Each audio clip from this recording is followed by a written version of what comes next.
Did you know that 2 out of 3 guys are going to lose their hair by the time they're 35? I'm 35, and I can tell you I lost my hair, or started losing my hair, a good decade plus ago. Look, I wish Keeps had been around when I was younger, because advancements in science have meant that there are now treatments that can combat the symptoms of hair loss and help you keep the hair that you have. It's too late for me. My hair is not coming back, unfortunately. But you don't have to be like me. You can stop your hair loss early thanks to Keeps. Keeps offers generic versions of the only 2 FDA-approved drugs treating hair loss. So you might have tried them before, but never at a price this low. That's right, if you're thinking it's going to be expensive because it's medicine, well, you could be more wrong. Keeps starts at, wait for it, just $10 a month. How does it work? Well, for one thing, you don't need to go to the doctor's office. Just schedule a quick online consult a little bit later. A discreet package will arrive at your door and you can use it in the privacy of your own home, which is nice. So look, if you're noticing you're losing your hair, that is not a problem that's going to fix itself. I promise you that much. Go to keeps.com/megaprojects or click the link in the description below and you'll receive 50% off your first order. Again, that's keeps.com/megaprojects. Thank you, Keeps, for sponsoring. And now today's video.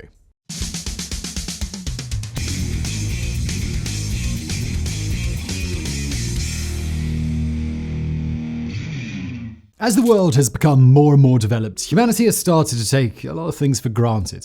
One of these things is water. When we turn on our kitchen sink, water flows. When you turn on the shower, water blasts out. Sprinkler systems keep our grass green. Cool mist keeps grocery store produce fresh. And indoor plumbing, of course, owes its wonderful existence to a constant supply of water to wash away all of that unwanted waste. If you live in an area with a lot of rainfall, you may never have put too much thought into where all of this water comes from. But some areas of the world aren't quite so fortunate. Take, for instance, the Sahara Desert, which only receives an average of a few centimeters of precipitation per year, while taking up nearly as much space as the entirety of the United States. People living in the Sahara have always had to be creative about managing their water sources, but the problem has only been magnified in recent years as the population continues to grow in North Africa. So how do these countries keep up? Well, each country within the Sahara has its own methods of sourcing and transporting water, some better, some worse, but the most advanced in this sector, by far, is Libya. Today, we're going to explore how Libya, despite being one of the driest nations on Earth, has solved their water issues with the largest irrigation project in the history of mankind. This is the story of the Great Man-Made River.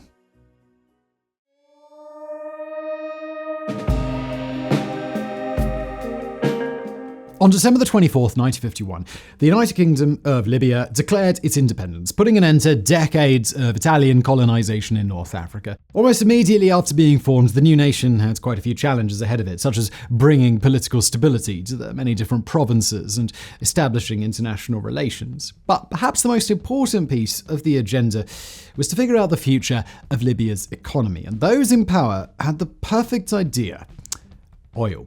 As global dependence on oil continued to rise, the Libyan government was certain that the lucrative black gold would be the key to securing their nation's finances, and so they immediately got to work searching for oil reserves within their borders. Exploration drilling soon began in several provinces, peering deep into the sandstone. And it was then, in 1953, the workers drilling the Al Kufra region hit the jackpot.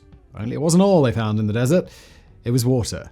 Fossil water, to be exact. It turns out that the groundwater they'd tapped into was part of the Nubian sandstone aquifer system, an absolutely massive reservoir of H2O that filtered down through the sandstone and accumulated all the way back during the last ice age, a period when the Sahara enjoyed plenty of rainfall. Using trace amounts of radioactive isotope chlorine-36, which has a half-life of 300,000 years, researchers have estimated that the water is anywhere from 10,000 to a million years old. And that's exactly why it's called fossil water.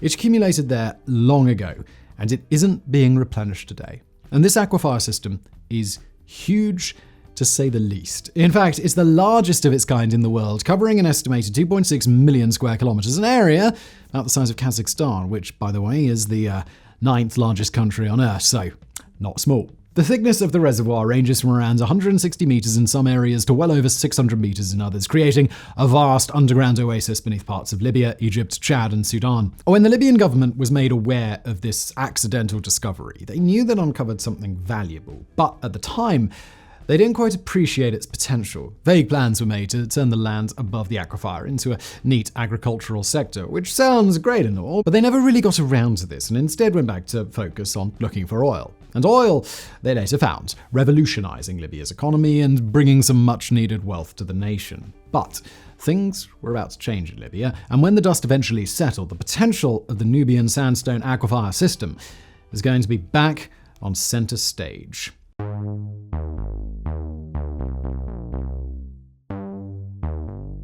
With the newfound oil came money. Lots and lots of money, but with the money came political issues, mostly revolving around Libya's monarch, King Idris. This all culminated on September 1st, 1969, when a military coup d'etat abolished the monarchy and established an entirely new government, one that would ultimately result in one man having absolute authority over Libya, Muammar Gaddafi, who would later go on to rule the nation for more than 40 years. Gaddafi did a lot of things during his time in power, most of which are extremely controversial, and we won't bother covering them in this video. But one relevant aspect of his leadership was how heavily he focused on domestic growth as part of his unique take on socialism. And looking for the ultimate way to boost his nation's quality of life under this new system, he eventually turned back to the vast reservoirs of fossil water waiting under the desert. In October of 1983, the General People's Congress of Libya held a meeting in the People's Hall and voted to approve the construction of a vast irrigation system that would bring water from the Nubian sandstone aquifer system to major population centers. They called it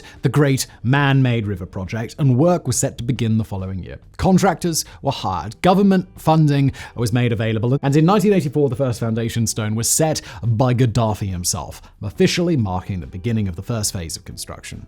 Hundreds of deep wells were dug in two locations, Tazirbu and Saria. These wells pumped water up to the surface from pools as deep as 500 meters underground, bringing it into the massive concrete pipes being laid up at the surface. These pipes alone were a sight to behold. Not only do they have a diameter of 4 meters, each individual 7-meter section is wrapped in 8 kilometers of metal wire for added strength. Once water has reached these gargantuan pipes, it's first pumped to a holding reservoir in Ajabir, after which it's piped directly to one of two final locations, north to Benghazi or west to Sirte. Water first reached the midpoint reservoir in 1989, and the completion of this first phase was announced just a couple of years later in 1991. Phase 1 is made up of nearly 1,600 kilometers of pipes and is capable of moving an estimated 2 million cubic meters of water every single day. Not long after the first section was completed, work began on Phase 2, aiming to bring fresh water to Libya's capital, Tripoli.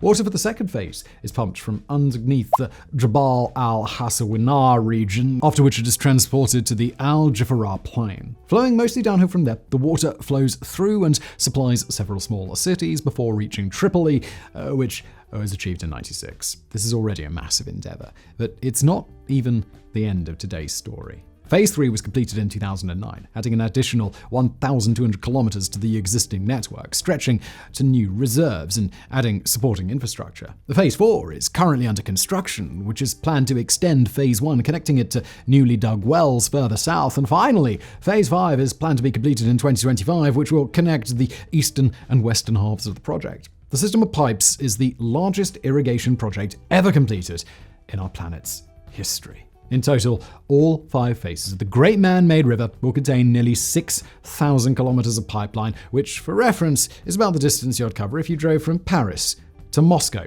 and then back to Paris. Even crazier is the amount of wire used to strengthen the pipes, which is enough to wrap around the equator of the Earth more than 200 times. It pumps an astounding 6.5 million cubic meters of fresh water every single day, providing more than 4 million people with clean drinking water. That's about 75 cubic meters per second, nearly double the output of the Rio Grande River in Texas. To lay all of these pipes in the sand, an incredible 250 million cubic meters of ground was excavated, mostly using bulldozers. Libya was able to fund this entire project without international loans, and other than 2 companies in South Korea and Australia, they manufactured the majority of the necessary materials. It's estimated that the total cost of the project will be around $27 billion, certainly expensive, but nearly 10 times cheaper than an equal level of desalination plants to treat salty seawater from the coast. This also boosted agriculture, since the Libyan government heavily subsidizes the water for farmers who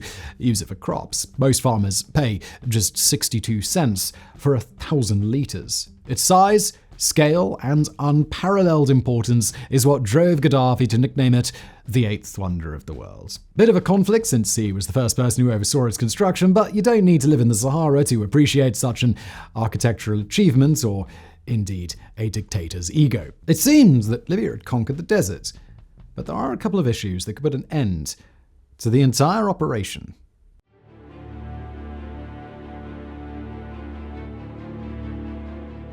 The first issue facing the great man-made river is the human threat. The 21st century has been full of political turmoil for Libya, and as a result, the irrigation system has inevitably fallen into the crosshairs. The first Libyan civil war began in 2011 when several armed groups joined forces in an effort to remove Gaddafi from power. Eventually, on behalf of the UN Security Council, NATO intervened and began carrying out airstrikes on Gaddafi's forces. One of these airstrikes struck the Bregna plant, one of the main manufacturers of pipes for the project. NATO claimed that there were military vehicles firing rockets from its vicinity and showed a photo of a BM-21 Grad as evidence, but regardless, severe damage had been inflicted on critical infrastructure that would be needed to carry out future repairs on the pipes. During the Second Libyan Civil War, which began in 2014, several points of the pipes were damaged, leaving some cities with far less water than normal, and because of the widespread chaos, much of the system was neglected and left unrepaired. After 5 years of this, more than 100 of the deep water wells were beyond repair and had to be dismantled. The system is also a big target for terrorism, such as when an armed group seized control of a treatment station and cut off all water to Tripoli, leaving 2 million people without water. This exact scenario actually happens multiple times. Fresh water is a perfect hostage in the Sahara Desert. Along with opposing groups within Libya, there is now growing competition with neighboring countries like Egypt, who are also looking to start using the water for their own citizens as well. Because the system runs underground through several countries, this could easily lead to disputes. But aside from humans destroying or neglecting the system, there is one big problem. We aren't exactly sure how much water is left. Estimates on the Nubian sandstone aquifer system vary wildly, and new pockets of water are found all the time. But like we mentioned earlier, despite being twice the volume of the Caspian Sea, at the end of the day, it's fossil water, meaning it accumulated there a long time ago and it is not being replenished. Libyan officials estimate that at the current rate of use, the water reserves will last for 4,625 years, but others are far more skeptical. Some independent studies have claimed that there is less than 1,000 years of water left, which doesn't sound too bad, but some have claimed that it's less than 100, with some going so low as 60. If that's true, it could spell disaster within this century. But while there are some unknowns, for the people benefiting from its construction, the great man-made river has lifted life in Libya to new heights. Libya has the highest score on the Human Development Index in all of Africa, and it owes much of this to its relative water security. It has also brought more farming self-sufficiency and added new vegetation to the arid desert. It is a true engineering marvel, and it's a victory for man over Mother Nature.